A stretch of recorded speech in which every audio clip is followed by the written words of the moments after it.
Assalamualaikum warahmatullahi wabarakatuh. Ntar dulu. Udah direcord belum? Ya. Oke, mulai.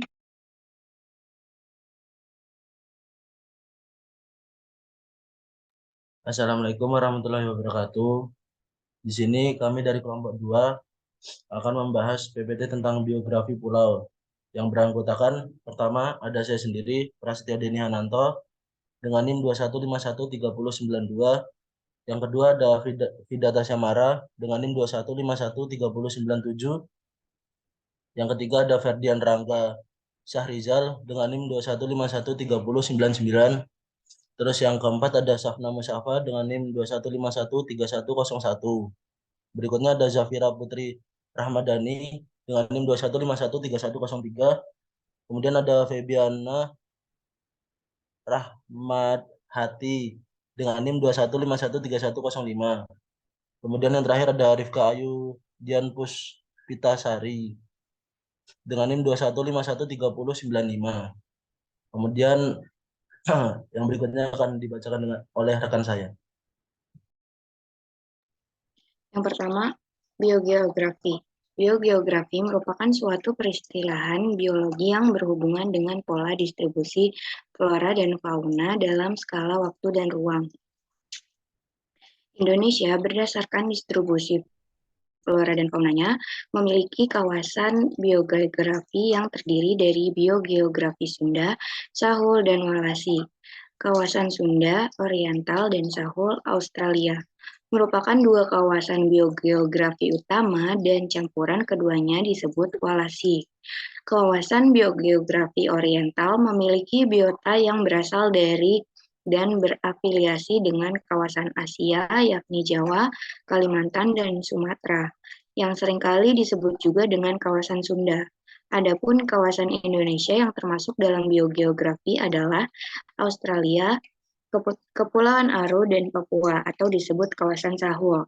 Di antara kedua biogeografi besar tersebut, terdapat kawasan yang memiliki biota merupakan campuran dari keduanya sehingga menjadi karakter tersendiri dan disebut biogeografi Walasi yang meliputi wilayah Sulawesi, Maluku, dan Nusa Tenggara.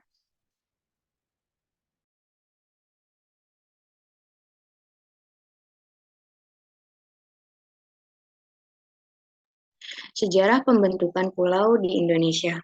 Faktor penyebab perubahan permukaan bumi adalah pergerakan lempeng bumi atau benua. Gunung meletus dan gempa bumi dapat melahirkan makhluk hidup baru atau terpisahnya suatu spesies. Permukaan bumi berawal dari Pangea, yaitu superkontinen yang terpisah menjadi Laurasia dan Gondwana. Terjadinya perpisahan lempeng bumi menjadi benua sehingga hewan dan tumbuhan mengalami evolusi. Sebelah barat Indonesia merupakan paparan Laurasia dan sebelah timurnya Gondwana. Biogeografi mendasari keanekaragaman hayati di Indonesia.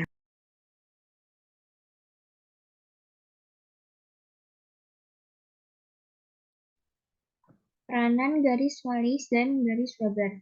Garis Wallace itu Alfred Russel Wallace membuat garis imajiner Wallace vertikal memanjang melalui Selat Makassar antara Pulau Kalimantan dan Sulawesi sampai antara Bali dan Lombok.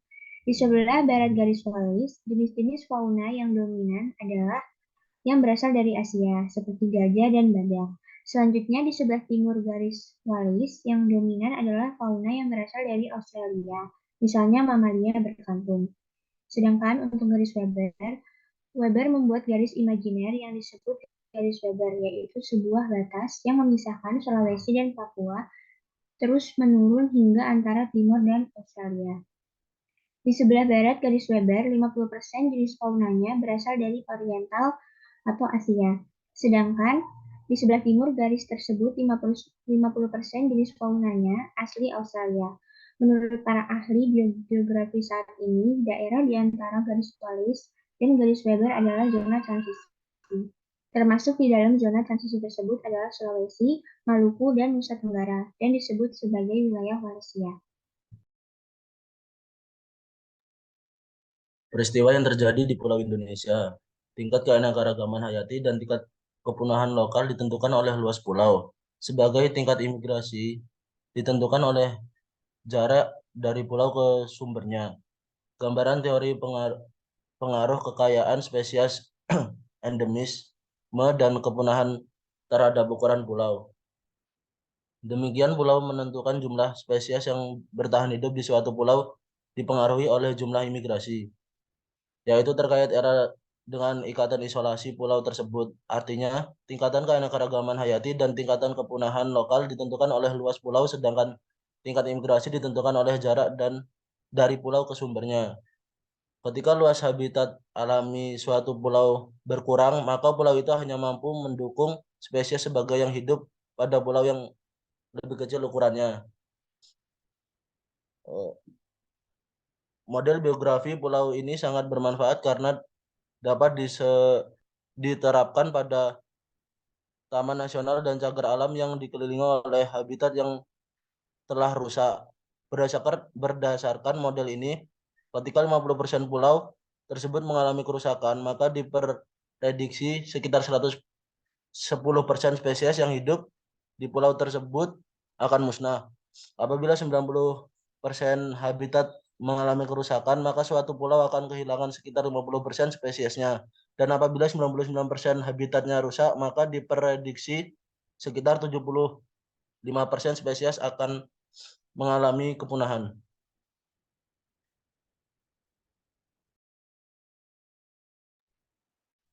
Sebagai contohnya, di Indonesia pada Kebun Raya Bogor yang memiliki spesies terdiri atas 54% tumbuhan asli, 46 tumbuhan ditanam, dan rata pengunjung 85-86 orang per bulan. Kebun hutan di tengah kota ini telah terisolir sejak tahun 1936 dan pada tahun 2004, kekayaan spesies burung pada fragmen hutan telah mengalami penurunan sebesar 59% dari 97 spesies menjadi 40 spesies. Subkomunitas burung hutannya pun menurun hingga 60% dari 30 spesies menjadi 12 spesies. Penurunan keanekaragaman spesies burung ini disebabkan oleh isolasi yang mengakibatkan pengurangan habitat, kunjungan wisatawan secara intensif, dan ketidaktelitian manajemen yang menghilangkan seluruh tumbuhan bawah. Kerusakan habitat mendorong spesies dan bahkan seluruh komunitas menuju ambang kepunahan. Ancaman utama pada keanekaragaman hayati akibat kegiatan manusia adalah kerusakan habitat, baik fragmentasi maupun degradasi atau termasuk populasi.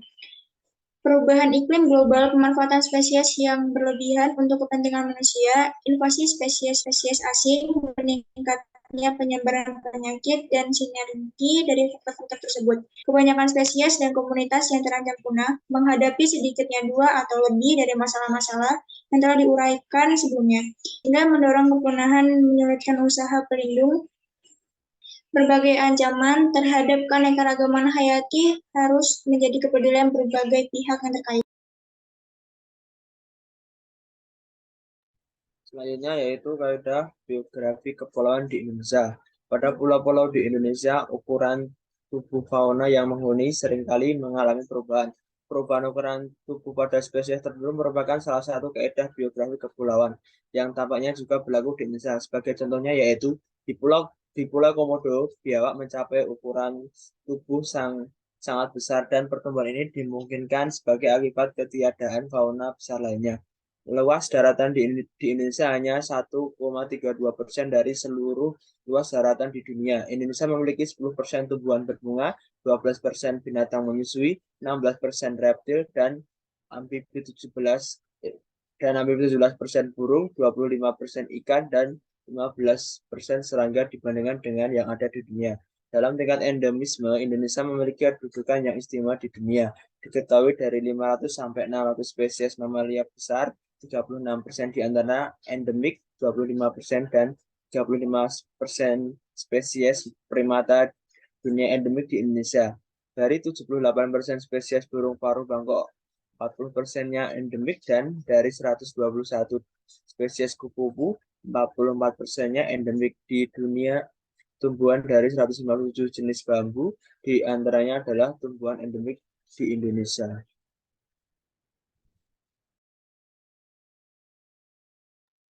Selanjutnya, dampak ukuran pulau dan kepunahan serta endemisitas. Kekayaan flora dan fauna ini tidak dapat didistribusikan begitu saja, sehingga perlu perhatian khusus terhadap pelestarian seperti spesies, habitat, dan geografi.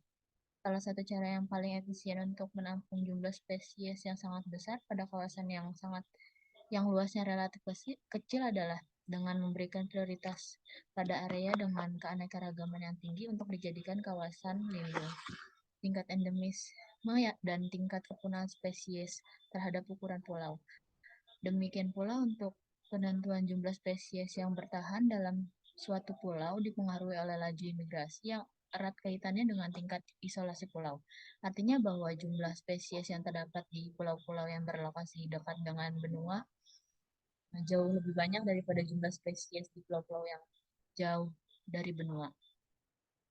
Dengan demikian, berarti derajat keanekaragaman hayati dan laju kepunahan lokal ditentukan oleh ukuran pulau, sedangkan kecepatan imigrasi ditentukan oleh jarak pulau ke sumber.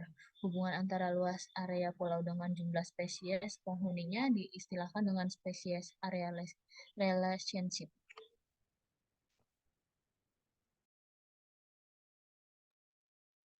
Biografi pulau menurut MacArthur dan Wilson pada tahun 1967. Nah, jumlah spesies di pulau ditentukan oleh luas pulau. Di sebuah pulau 10 kali lebih besar. Biasanya ada spesies 2 kali lebih banyak. Jumlah spesies yang bertahan hidup di pulau tersebut juga ditentukan oleh rasio antara tingkat kepunahan lokal rata-rata dan tingkat imigrasi ke pulau tersebut. Kondisi di Kepulauan Indonesia sesuai dengan teori biografi pulau dari MacArthur dan Wilson disebut model MW. Pulau-pulau besar seperti Papua dan Kalimantan mempunyai spesies lebih banyak dibandingkan dengan pulau-pulau yang lebih kecil. Pulau yang jauh dari benua seperti Pulau Timor mempunyai spesies lebih sedikit dari pulau yang dekat benua seperti Pulau Jawa. Selanjutnya teori equilibrium. Sebab atau akibat dari yang lain, misalnya kolonisasi atau imigrasi dapat terjadi akibat peristiwa kepunahan sebagai akibat dari penipisan ceruk, yang biasanya mengakibatkan pergantian spesies. Sebaliknya, kepunahan lokal suatu spesies dapat terjadi karena invasi spesies baru. Secara khusus, karena beberapa alasan menyebabkan kepunahan spesies lokal, karena terbukanya relung yang dapat dimasuki investor melalui penyebaran alam atau aktivitas manusia. Saat ini sebagian besar pulau yang sedang mengalami akibat dari perubahan global, yaitu pemanasan global, kenaikan muka air laut, yang keduanya dapat berkontribusi terhadap kekayaan spesies, terutama spesies unik. Penurunan pulau bahkan dapat meningkatkan efek pulau kecil, serta peningkatan invasi spesies baru karena aktivitas alam dan manusia dapat menempatkan spesies asli di bawah tekanan besar. Aspek yang mempengaruhi biografi atau persebaran makhluk hidup itu terbagi atas dua. Yang pertama itu faktor fisik, itu meliputi curah hujan, suhu, kelembapan udara, angin, dan sinar matahari.